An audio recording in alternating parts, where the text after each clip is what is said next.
বলো কি তখন রাস্তা দিয়ে যাচ্ছিলাম, একটা বাঘ আমার গলা ধরে বমি করতেছিল। তখন গলা থেকে আমার মাংস বের করে দিয়েছিল। তখন আমি আর বাঁচতেছিলাম না। তখন আমার পেটে কিছু ছিল না, আমি না খাই থাকি বাসায় চলে আসছিলাম। তখন আমি তোমার জায়গায় খেলা করতেছি।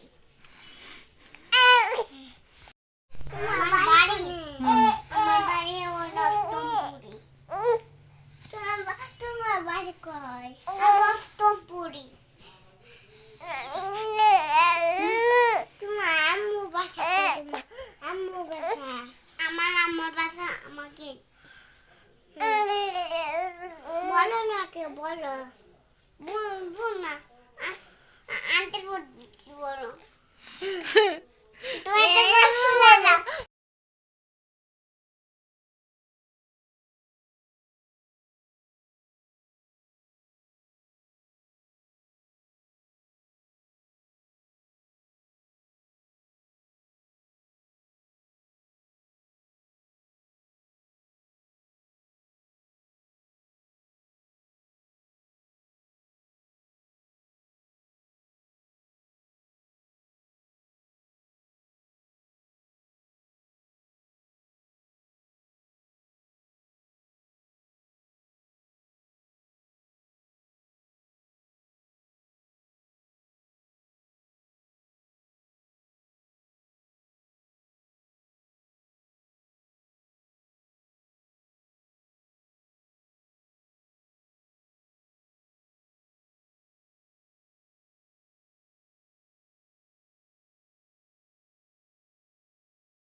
রাতের বেলা রোহান ওখানে মোবাইল টিপতেছিল, আর আমার ছেলে কি পরিমাণ দুষ্ট চিন্তা করে দেখেন।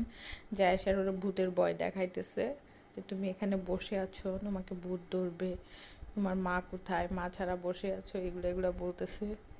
আর দুইজনেই ভূত দেখে ভয় পায়।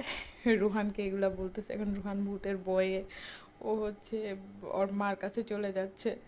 আর আমার ছেলে দেখেন কি পরিমাণ পাজি চিন্তা করে। আমি হাসতেছিলাম ওদের কাহিনী দেখে, আর লুকাই লুকাই ভিডিও করতেছিলাম। এখন রুহান ভূতের ভয় পেয়ে চলে যাচ্ছে মানে ওর মার কাছে। সবাই ভালো থাকবেন, আল্লাহ হাফেজ।